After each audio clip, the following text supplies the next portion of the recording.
하나, 둘, 셋. 안녕하세요. 오늘은 저희 남편 김민철 목사님과 함께인데요. 오늘 얘기해볼 주제가 여자와 남자에 대한 거라서 남자분도 있으면 좋을 것 같아서 이렇게 모셔봤습니다. 여자와 남자는 진짜 다르죠. 네, 많이 다르죠. 분명 똑같은 사람인데 어떻게 이렇게 다른 종족이라고 생각될 정도로 다른가 싶어요. 맞아요. 다르게 만드신 거겠죠? 일단 생긴 것도 너무 다르고 생각하는 방식도 다르고 네. 뭔가 성향 같은 것도 되게 다른 것 같아요.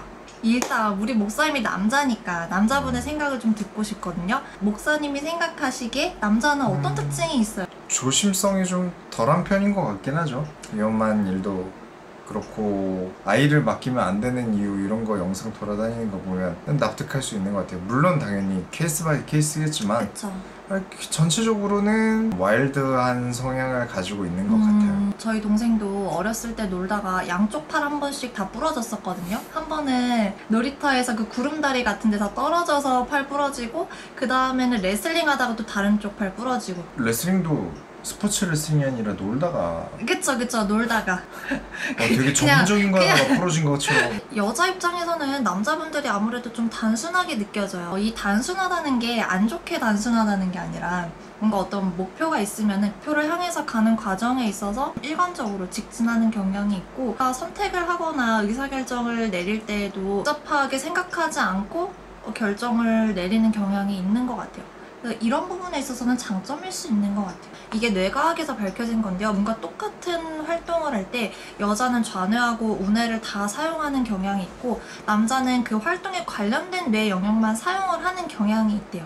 그래서 여자의 뇌는 좌뇌와 우뇌를 연결하는 뇌량이라고 하는 것이 더 많이 발달을 했고, 남자는 그 좌뇌와 우뇌 각각 내부의 연결이 더 많이 발달을 했다고 합니다. 이렇게 뇌 구조부터가 다르게 창조가 되었다는 것 같아요.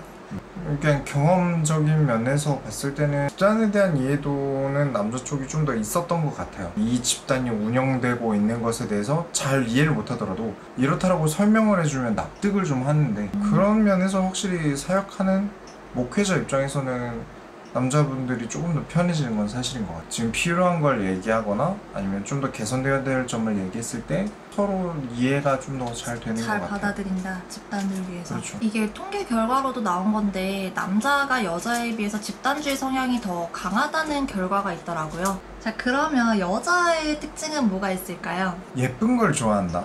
소품을 사든 가구를 사든 좀 더 예쁜 걸 찾으려고 하는 경향이 있어요. 효율적인 것보다는 일단 예뻐야 하는 게 좀 더. 비슷한 맥락에서 먹는 것에 있어서도 남자분들은 배를 채우면 된다, 여자들은 이왕 먹을 거 맛있는 걸 먹으면 좋다. 남자분들은 조금 더 실용적인 면에서 접근을 하고, 여자분들은 좀 더 미적인.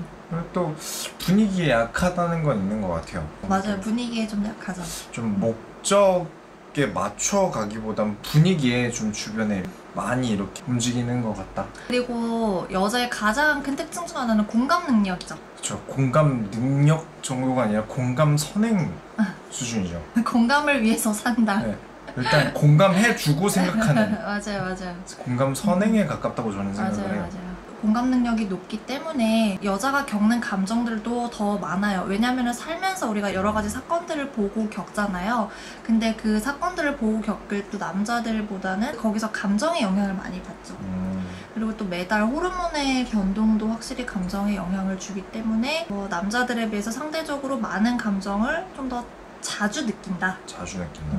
저는 애기들을 보면, 제가 애기들 되게 좋아하잖아요. 네. 애기들 보면 느끼는 건데, 이제 놀이터 가자 그러면 남자애들은 그냥 공 이러면 돼요. 여자애들 같은 경우는 가니까 뭐 양말은 내가 신고 싶은 거 이거 신어야 되고, 신발도 내가 신고 싶은 거 신어야 되고, 머리를 마음에 안 들게 묶었다고 엄마한테 다시 묶어달라고 때를 쓰기도 하고. 우리 남자들 입장에서는 단순하게 놀이터 가서 논다 정도겠지만, 이 친구들은 아기 때부터 이미 좀 가는 과정까지 많은 게 포함된 것 같아요. 커서도 여행 갈 때 캐리어 막 두세 개씩 가득 싸가는 이유도 그런 거지 않을까. 그냥 그쵸. 신경 쓰는 게 많죠. 신경 쓰는 게 많고 부수적인 것들이 좀 더 많다 라고 저는 개인적으로는 좀 정의를 하고 있어요. 그러고 보니까는 남자아기들이 어린이집에 갈 때 막 옷이 마음에 안 든다고 땡깡을 부린다거나 이런 얘기는 잘 못 들어봤는데, 네. 여자아이들은 뭐 어린이집이나 유치원에 갈 때 자기가 입고 싶은 옷을 입어야 되고, 여행으로 만약에 친다면 남자는 음. 도착해서 노는 것이라고 정의를 내리고 있는 것 같지만 분들은 가기 전날부터 이미 여행 중이지 않을까. 전날이 아니라 거의 여행 가기로 그 얘기가 나온 그 네. 시점부터 좀 몸이 도착해서 하는 것을 여행으로 생각하느냐, 마음이 미리 먼저 마음이 도착해서 먼저 가 있냐. 하는 걸 여행으로 생각하느냐. 약간 저는 개인적으로 제 사역해온 동안을 생각해보면 그랬던 것 같아요. 아무래도 공부를 좋아하는 것도 일의 효율성? 아, 솔직히 공부가 예쁘진 않잖아요. 그러니까 딱 공부하니까 생각나는 게 저 공부 되게 싫어하잖아요. 공부 네. 막 교회나 집에 있는 거 되게 싫어하는데 그러니까 있으면 지저분해 보이고 너저분해 보여서 싫거든요. 예쁜 것보단 편의성? 드라이버 하나면 돼요. 네. 살아가는데. 근데 너무 불편한 거죠. 책상 하나를 드라이버 하나로 하는데 3, 4시간 걸리는 거 드릴이랑 공구 하나 있으면 10분, 5분 만에 끝난단 말이에요. 그러면 여자와 남자의 가장 큰 차이라고 하면 뭐가 있을까요? 말이겠죠? 가장 큰 건 역시 맞아요. 언어에 대한 차이가 그런 것도 있잖아요. 하루에 말하는 단어의 수가 엄청 차이가 많이 네. 난다고. 들은 바로는 남자가 8,000마디 하루에 여성이 3만 마디? 비교가 안 되는 거죠. 그건 정말 맞아요. 제가 여자 중에서는 되게 그래도 말이 적은 편이거든요. 근데 옥사님은 남자 중에서 말이 많은 편이잖아요. 근데 저희 네. 둘이 같이 있으면은 제가 말이 훨씬 많아요. 그렇죠. 사역자가 되다 보니까 10년을 말을 해야 되는 직업이다 보니까 말이 많아진 것 같긴 많아질 해요. 수밖에 없죠. 제가 최근에 깨달은 게 있는데요. 목사님이 가끔 집에서 저 잠깐만 쉴게요 이러실 때가 있잖아요. 근데 그게 말을 걸지 말아달라는 의미인지 저도 되게 최근에 알았어요. 그래서 쉬는 데는 좀 귀도 좀 쉬는 게 포함되는 것 같아요. 그쵸. 근데 저는 그거를 이해를 못한 거죠. 분명히 몸이 누워서 쉬고 있는데 왜 자꾸 쉬겠다고 하는 건지 이미 쉬고 있는데 그게 이해가 안 됐는데 근데 여자들의 경우는 쉬면서도 말할 수 있거든요. 말하면서도 스트레스를 풀기도 하고요. 제가 심리학 책에서 본 건데요. 남자에게는 말이 그냥 수단일 뿐이고 여자에게는 말 자체가 그냥 목적이래요. 그렇죠. 말을 하는데 무슨 이유가 있는 게 아니라 말을 하기 위해서 말을 그렇죠. 하는 거예요. 말을 하기 위해서 하는 거죠. 남자들은 아마 입 닫고 귀 닫고 쉰다는 게 수단이라서 그렇지 않을까. 그쵸. 쉬는 동안에는 그게 필요가 없는 거죠. 그러니까 도구인 거죠. 뭔가 정보를 전달하거나 그쵸. 문제를 해결하거나 아마 귀는 일이라고 생각하지 않아요. 음악을 듣고 있을 수도 있고 유튜브 같은 거 뭐 듣고 있을 수도 있잖아요. 근데 사람이 하는 말은 대답을 해야 돼요.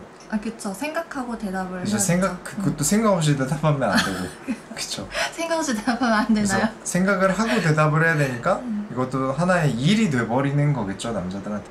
또 반면에 엄청 자의식 과잉인 사람들 있잖아요. 자존감이 엄청난 분들. 남자분들 네. 중에요? 예. 그런 분들은 말이 많죠. 맞아요. 남자분들 중에서도 말 많은 분들 되게 많죠. 근데 보통 이렇게 말이 진짜 많은 사람들이 좀 자기 자신을 굉장히 사랑하더라고요. 나라는 걸 너무 사랑하기 때문에 나오는 수단이지 않을까 생각해요. 남자가 말이 많은 분은 가르치는 게 많은 것 같아요. 정말.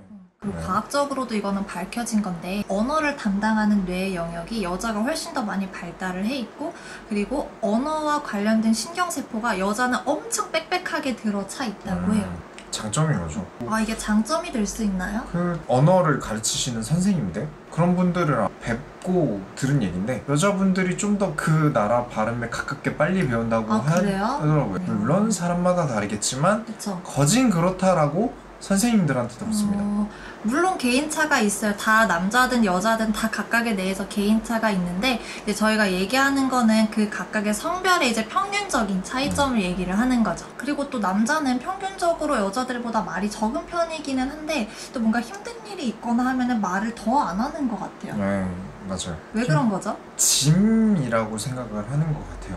내가 말을 하면은 상대방에게 짐으로 느껴질 수 그렇죠. 있다. 남한테 말한다 그래서 내가 해야 될 그 일이 사라지는 건 아니니까 거진 혼자 쥐고 가거나 아니면 말이 통할 상대한테 말을 하는 것 같아요. 근데 여자들한테 잘 말을 안 하잖아요. 그쵸. 보통 여자들은 남자들이 힘든 일이 있거나 무슨 문제가 있으면은 말도 해주고 공유해주기를 바라거든요. 여자분들도 말을 하시고요.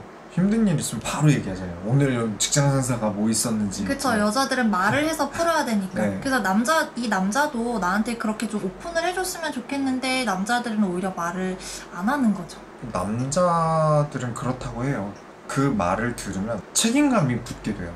여자뿐만 아니라 누군가가 누군가가. 힘든 일을 겪었던 이야기를 듣게 되면 남자분들은 그거에 대한 책임감을 느끼게 되니까 아 내가 이거는 어떻게 해봐야겠다라는 생각을 하거나 어떻게 맞아, 도움을 맞아, 주지? 맞아. 근데 도움을 줄 수 맞아, 없는 맞아. 경우 있잖아요. 그럼 맞아. 되게 힘들어져요. 부담을 느끼기도 하고. 맞아요. 보통 이제 여자들이 무슨 얘기를 남자한테 할 때 해결책이나 조언을 듣고 싶어서 하는 게 아니거든요. 그렇죠. 그냥 이 말을 하고 싶은 거고 이 일에 대해서 내가 공감을 받고 싶어서 얘기를 하는 건데 남자분한테서 얻는 반응이 이제 여자가 원하던 네. 반응은 아닌 거죠. 그러니까 그런 거죠. 아 너무 힘들었겠다. 막 이런 걸 듣고 그쵸, 싶은 그쵸, 건데 그쵸. 그게 아니라 힘들었겠다. 그거는 그 상사가 이렇게 나오니까 이제 피곤한 건데 남자들은 분석을 해줘요. 그 문제가 해결이 돼야 이 사람이 안 힘든 거잖아요. 아 그쵸. 그쵸? 이 알고리즘이 너무 달라요. 완전 너무 다른 거예요. 달라. 아주 다른 존재인 거예요. 절대 죽었다 깨도 같아질 수 없는 노력해서 서로를 어떻게든 이해를 해볼 수는 있는데 맞춰줄 수는 있어도 똑같아질 수는 없는 거죠. 그렇기 때문에 저는 끌리는 거라고 생각하고요. 막 공감해주고 이런 남자를 원한다라고 하시는 분들이 그런 남자한테 끌리는 걸 본 적이 없어요. 아 그래요? 어머 그랬구나 막 이런 남자 안 만나요. 다 오히려 남자답기 때문에 아유 그 누가 만나는 어머 거예요. 이렇게는 근데 그걸 바라시잖아요. 아니요 그렇게까지 바라는 건 아니 그런 거 말고 거짓말을 하시네. 이렇게 할 때 좋아하시잖아요. 다르기 때문에 원하게 되는 것 같아요. 남사친은 될 수 있을지도 몰라요. 진짜 찐친이 되는 거죠. 찐친. 확실히 이런 다른 부분 때문에 더 이성적인 매력을 느끼고 끌리게 된다. 성경에도 이런 여자, 남자의 특징에 대한 얘기들이 좀 나타난 부분이 있을까요? 아무래도 성경이 여자 얘기를 많이 하진 않아요. 등장인물이 거의 남자가 많으니까. 제가 되게 좋아하는 꼭 여성분들은 아셨으면 하는, 하지만 남자분들은 좀 더 많이 아셨으면 하는 구절이 있어요. 시편에 보면 하나님의 말씀을 전하는 여자들은 왕을 무너뜨린다고 해요. 전 그 말에 정말 공감하거든요. 그래서 제일 중요하게 생각하는 직분 중 하나가, 물론 모든 직분들이 다 중요해요. 근데 많은 분들이 권사님들을 밥하는 사람 취급을 하잖아요. 맞아요. 저한테 배우는 모든 친구들한테 꼭 가르쳐 주거든요. 권사님을 밥하는 사람 취급하면 가만 안 둔다 그래요. 왜냐면 권사라는 직분은 권면하는 사람이에요. 이렇게 신앙에 대한 힘이 떨어진 사람에게 가서 권면하는 거죠. 우리 하나님 말씀으로 일어나자. 같이 힘내자. 교회와 점점 멀어지는 사람에게 다 같이 예배 드리자. 권면하는 사람이에요. 남자들보다 여자들이 훨씬 잘할 거라고 생각하고요. 언어적인 능력, 또 공감을 하면서 말하는 거, 여러 가지들이 좀 포함이 돼요. 그런 사역자로서의 이름이 권사님은 전도사 못지않은 사역자예요. 그렇게 하나님의 말씀을 전하는 자들은 왕도 무너뜨릴 수 있을 만큼 이 여자의 특징인 공감 능력과 언어 능력을 가지고 하나님의 일을 할 수 있다는 거네요. 그 반면에 하나님의 일이 아니라 반대로 갈 경우에 왕을 무너뜨릴 수 있다는 말은 교회도 무너뜨릴 수 있어요. 정말 자주 겪는 일이고 보는 일인데, 남자분들은 좀 신앙생활을 안 하면 안 했지 하면 묻어나게 해요. 네. 뭔가 문제를 크게 일으키진 않는 것 같아요. 이렇게 쭉. 돈 문제가 걸리지 않는 이상 묻어나게 가는 것 같아요. 그렇지 않다면 그냥 가서 조용하게 묻어나게 인사하고 악수하고 뭐 얘기도 그냥 뭐 이번 주에 뭐 먹었는지, 요즘 운동 뭐 하는지 가벼운 얘기, 평이한 얘기만 해요. 왜냐면 서로 짐 나누는 게 싫잖아요. 그러니까 아까도 얘기했지만 남자들은 내 짐을 남한테 덜어놓는다고 해서 내가 덜어주는 것도 아닌데 정작 저쪽은 무겁단 말이에요. 얘기는 잘 안 하는데 여성분들은 빨이 많다는 걸로 이제 이게 문제죠. 교회 내에서. 고린도전서에 보면 여자들은 잠잠하라. 되게 유명한 구절이죠. 여자들은 말하는 것을 허락하지 않았다. 율법에 쓰인 대로 잠잠하라 그런단 말이에요. 근데 사람들이 그 말을 듣고 여자는 역시 조용히 있어야 돼. 그게 성경적이야 라고 깨달을 수 있어요. 근데 그렇지 않는 게 뭐냐면, 바울이 고린도를 도착하기 전에 여자 한 사람을 사역자로 세워놔요. 다른 지역에 있을 때 루디아라는 사람을 세워요. 루디아. 그럼 말이 안 맞잖아요. 여자 사역자를 세웠던 사람이 지역을 옮기고 이후에 편지를 보낸 거란 말이에요. 고린도에서 글을 쓴 게 아니라 고린도를 나온 이후에 쓴 거란 말이에요. 그럼 이 사람이 여자 사역자들을 그 이후에도 안 세웠냐? 그것도 아니란 말이에요. 그 전에도 세웠고 그 이후에도 세워요. 그런데 왜 여자들은 잠잠하라고 했을까를 생각해보면, 그 전체적인 맥락을 보면 여기서 다 설명하기는 어려우니까 말이 문제였던 걸로 봐요. 아무래도 거기는 여신에 대한 신전도 있고 여성의 권위 자체가 다른 지역보다 좀 더 높게 높았구나. 있었던 곳으로 이제 추측을 하는데, 그러다 보니까 예언을 하거나 뭐 방언을 하거나 하는 것까진 좋았는데 선을 넘어서 교회에 문제가 될 정도로 움직이게 되는 거죠. 그런 면에서 하나님의 말씀, 성경이라는 권위나 이런 것보다 내가 느끼는 감정적인 그걸 예언처럼 생각하고, 내 생각, 내 감정인데 그걸 예언이라고. 당신 생각이고 당신 감정인데 하나님이 이런 마음을 주셨다, 하나님이 하신 거다 라고 바득바득 생각하시는 분들이 계세요. 그런 사람은 지금도 피곤하고 당시에 바울시대 때도 피곤했다는 걸로 보여요. 그때 교회나 지금의 교회나 비슷하네요. 그렇죠. 문제들은. 그래서 너무 큰 장점이 있고 그 장점이 단점이 되는 것도 명확하고, 하나님께 쓰일 때 장점이 되고 장점이 되고, 내가 하나님께 쓰임받지 않고 내 멋대로 할 때 단점이 되고. 그러면 남자든 여자든 가지고 있는 이 특성들을 정말 하나님께 잘 쓰임 받으면은 장점이고, 네. 그렇지 않다면은 이게 엄청난 단점이 되고 또 교회에 큰 피해를 끼칠 수도 있는 것이고. 네. 자, 이렇게 여자랑 남자는 근본이 다르다고 할 정도로 차이가 있는데 왜 도대체 이렇게 다르게 지으셨는지, 그리고 왜 이렇게 다른 여자와 남자가 만나서 부부가 되게 하시고 한 가정을 이루게 하셨는지, 그 얘기는 또 다음 시간에 해보도록 하겠습니다. 다음에 봐요.